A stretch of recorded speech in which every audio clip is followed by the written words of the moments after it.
যখন গোটা আরব অন্ধকারে ডুবেছিল, তখন একজন মানুষ সত্যের আলোর পথে প্রথমে এগিয়ে এসেছিলেন, যার বিশ্বাসের কারণে বহু সাহাবী ইসলাম গ্রহণ করতে সাহস পেয়েছিল। নবীজি এর পাশে প্রতিটি কঠিন মুহূর্তে যিনি ছিলেন ছায়ার মতো, আর নবী ইন্তেকালের পর যিনি নিজেই হয়ে উঠেছিলেন উম্মার প্রথম অভিভাবক। আজ আমরা জানব সেই মহান ব্যক্তিত্বের কথা, আবু বকর রাদিয়াল্লাহু তাআলা আনহু। আবু বকর রাদিয়াল্লাহু তাআলা আনহু প্রকৃত নাম ছিল আব্দুল্লাহ ইবনে আবি কুহাফা। কুরাইশ গোত্রের কাবা শরীফের নিকটবর্তী এক সম্ভ্রান্ত পরিবারে তিনি জন্মগ্রহণ করেছিলেন। ছোটবেলা থেকেই ছিল শান্ত স্বভাবে, কখনো মিথ্যা বলেননি। সমাজে তার গ্রহণযোগ্য এতটাই ছিল যে তাকে বলা হতো আল আমিন, এর বন্ধু, এবং সিদ্দিক অর্থাৎ সর্বপ্রথম বিশ্বাসী।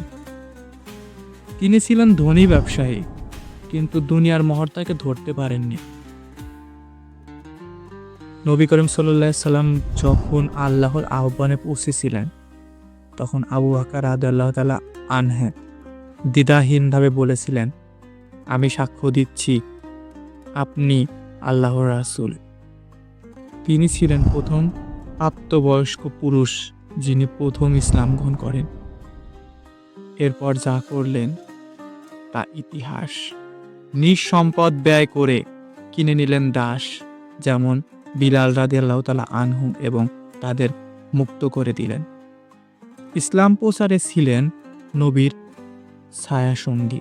হিজরতের সময় গুহা হর এর নবীজির সঙ্গী হয়ে বলেছিলেন, হে রাসূল, যদি আমার জীবন যায় আপনার দিকে যাতে কষ্ট না আসে।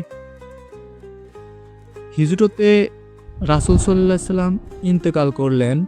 মুসলিম উম্মাহ গভীর শোক আহত হয়। তখন একমাত্র আবু বকর রাদিয়াল্লাহু তাআলা আনহু দাঁড়িয়ে বলেছিলেন, যিনি মুহাম্মদ সাল্লাল্লাহু আলাইহি সাল্লামকে ভালোবাসতেন, জেনে রাখুন তিনি ইন্তেকাল করেছেন। আর যিনি আল্লাহকে ভালোবাসতেন, জেনে রাখুন তিনি চিরশীত। সেই মুহূর্তে সাহাবীরা বুঝলেন নেতৃত্বের উপযুক্ত ব্যক্তি তিনি। খেলাফত শুরুতেই তাকে করতে হয় ভয়াবহ যুদ্ধ, রিদ্দা যুদ্ধ, যেখানে কিছু গোত্র নবী ইন্তেকালের পর যাকাত ও ইসলাম অস্বীকার করে। আবু বকর রাদিয়াল্লাহু তাআলা আনহু বলেন, যাকাতের একটি রাশিও যদি না দেয়, আমি তাদের বিরুদ্ধে জিহাদ করব।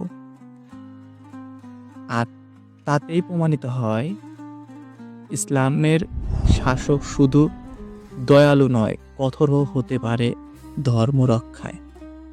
ইয়ামামার যুদ্ধে বহু হাফেজ শহীদ হন। তখন সাহাবী ওমর রাদিয়াল্লাহু তাআলা আনহুর এর পরামর্শে আবু বকর রাদিয়াল্লাহু তাআলা আনহু প্রথম কুরআনের লিখিতভাবে সংকলন করেন। আজ আমরা সেই কুরআন পড়ি, তার ভিত্তি তৈরি হয়েছিল খলিফা আবু বকর রাদিয়াল্লাহু তাআলা আনহুর এই আমলে। এটি ইতিহাসের এক অন্যান্য সিদ্ধান্ত ছিল। খেলাফতের মাত্র 2 বছর পর অসুস্থ হয়ে পড়লেন তিনি। মৃত্যুর আগে মুসলিম উম্মতের ভবিষ্যতের কথা ভেবে নিযুক্ত করে যান পরবর্তী খলিফা। মৃত্যুর আগে মুসলিম উম্মতের ভবিষ্যতের কথা ভেবে নিযুক্ত করে যান পরবর্তী খলিফা ওমর রাদিয়াল্লাহু তাআলা। 63 বছর বয়সে ইন্তেকাল করেন কবরস্থান রাসূল সাল্লাল্লাহু আলাইহি সাল্লামের পাশে, নবীর ঘরের ভেতরে আল্লাহর হাবিবের পাশে। আবু বকর সিদ্দিক রাদিয়াল্লাহু তাআলা আনহু ছিলেন এমন একজন মানুষ যিনি ছিলেন সত্যের প্রথম অনুসারী, সাহসী খলিফা এবং দুনিয়ার সবচেয়ে বিশ্বাসযোগ্য বন্ধু। তার প্রতিটি সিদ্ধান্ত আজও মুসলিম শাসকের আদর্শ। তিনি ছিল একা, কিন্তু তার বিশ্বাস ছিল এমন একটি উম্মার শক্তির সমান। আপনি যদি চান এমন আরও জীবনী, তাহলে আমাদের চ্যানেলটি অবশ্যই সাবস্ক্রাইব করুন। এবং পরবর্তী ভিডিও দেখুন ওমর রাদিয়াল্লাহু তাআলা আনহুর সোনালী শাসনকাল।